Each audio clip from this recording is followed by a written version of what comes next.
is it that the image of young girls screaming their lungs out with excitement for a pop star is considered crazy, psycho, scary, a bit much? But the image of young boys screaming their lungs out for a footballer is perfectly normal. Sports fans and boy band fans, they have a lot more in common than you think. First, let's talk about the similarities between a sports team and a band. I'll be using BTS as an example since they are currently the biggest boy band in the world. Both a sports team and a band such as BTS are groups who showcase their talents and entertain large crowds. They work hard to improve their skills by practicing and training, often entering their chosen fields at a young age. Both groups exert a lot of time and energy into their careers, which very often have a shorter lifespan than other disciplines. Similarities carry over to their fans as well.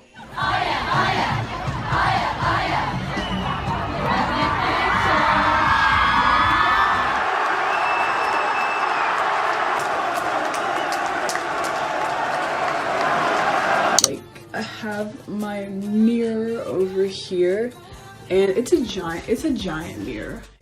I was in Miami when I came back. We had the jersey. I actually framed it. If you want anything framing, I got you. It's not uncommon to find fans of different genders, ethnicities, and ages at a BTS concert or fan meetup. Funky fans are number one because they use paint for purposes not specified on the label.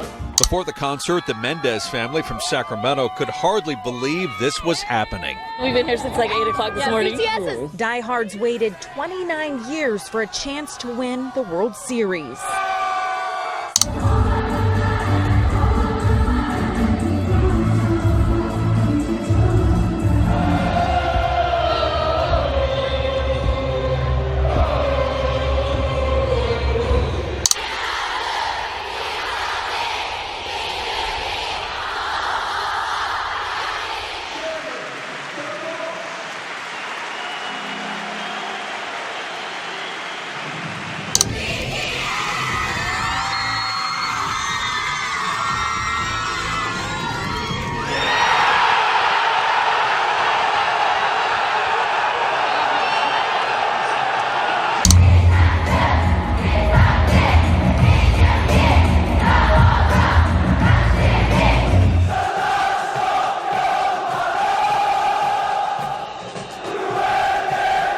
What does your fan club name ARMY stand for?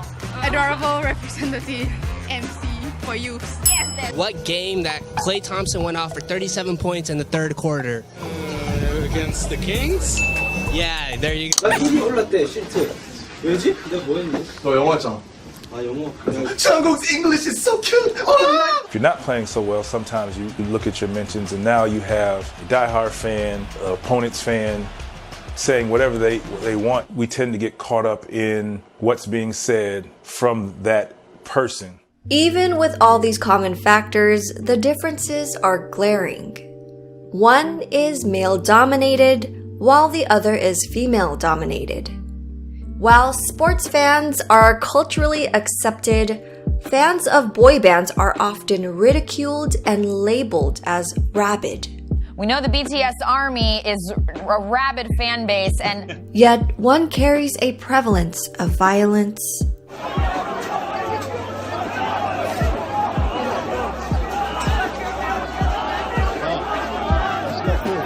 while fans from all around the world were not just excited by the group's successful sold-out stadium debut,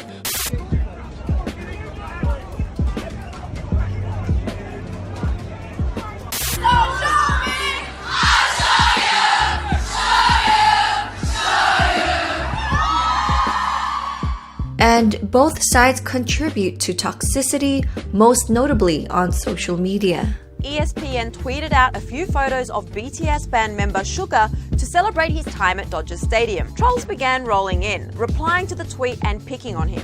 One user wrote, quote, I need a translator, as well as another saying, quote, do they have some kind of disease? And in a now deleted tweet, a misinformed user wrote, just another rich Chinese kid. So why are these two types of fans seen in such different lights?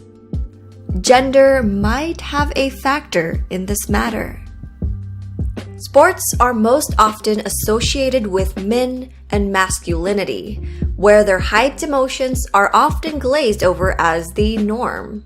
We've subconsciously been told through media representation that it is the status quo for boys and men to be emotional to the point of violence over sports.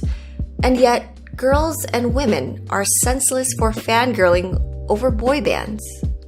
Boy band fans are told, why do you like them? They don't even know you exist.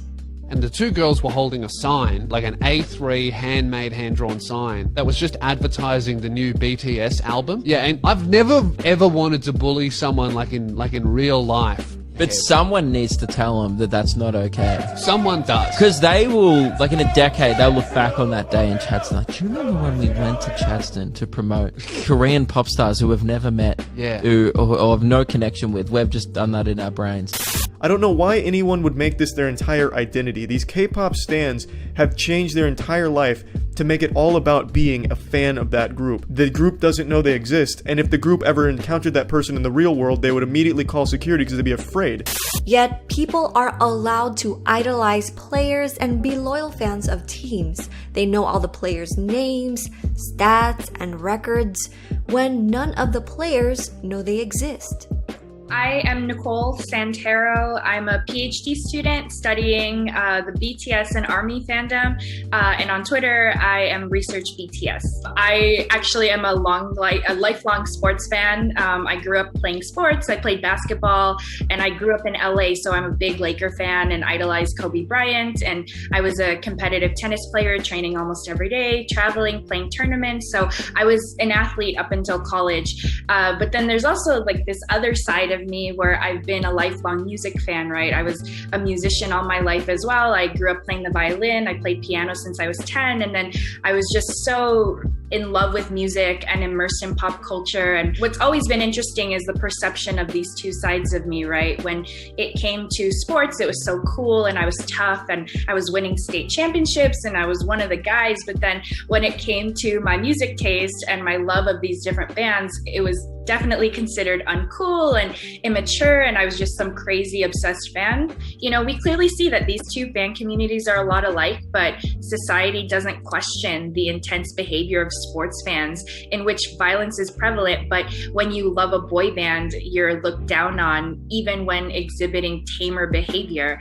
And, you know, while it's important to acknowledge that toxic behavior does exist in all fandoms, all communities, all subcultures in our society, this issue of violence in sports fans and sports spectatorship, like, it's not something that's made up, nor is it like an assumption, right? It's something that's actually existed for centuries, and it's been recorded and analyzed and even studied for decades. So BTS fans known as ARMY have organized hundreds of charitable acts, created mental health and educational resources in multiple disciplines, while breaking records and making history. The BTS ARMY.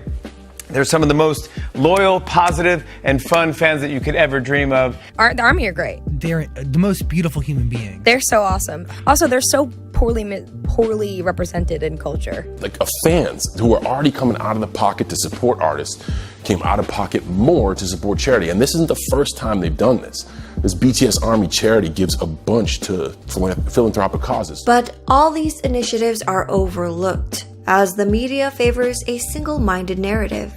There's hardly any stigma against being a loyal fan of sports, TV series, comics, movies, and games. So why the distaste towards loyal fans of musicians? All fandoms have had and will continue to have its positive and negative aspects. But what I want to bring attention to is the difference of reception of a male-dominated versus a female-dominated fan base. Girls and women need to be respected instead of being shamed for things they're passionate about. They shouldn't be afraid to express their love for something that makes them happy, just because it's not male-dominated. girls grow up in a world that tells them that they are designed just a bit crazier than the boys, then isn't that a little bit like telling them that they are born less capable of rationality than men, less capable of reason, and unworthy of the same intellectual respect as their brothers?